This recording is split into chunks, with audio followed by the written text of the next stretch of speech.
হঠাৎ মাছ আনতে বাজারে গিয়েছিলাম। তো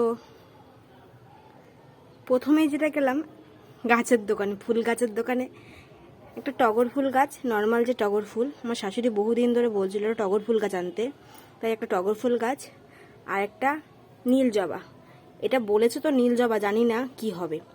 আগে একবার নীল জবা বলে আমি এনেছিলাম, তো সেটা পিঙ্ক কালারের জবা বেরিয়েছে, আমার খুব রাগ হয়েছে। তাই এইবার বললাম যদি এটা নীল জবা না হয় তাহলে আমি ফেরত দিয়ে যাব।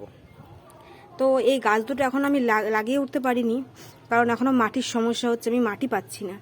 তো মাটি কালকে কিনতে গিয়েছিলাম, বলছিল 50 কেজির বস্তা, তার নিচে নাকি দেওয়া যাবে না। তো 50 কেজির বস্তা তো আমার পক্ষে আনা সম্ভব না, তার জন্য এবার আমার বরকে পটাতে হবে। দেখা যাক কবে মাটি আনতে পারি, না হলে তো আমার গাছ দুটো নষ্ট হয়ে যাবে।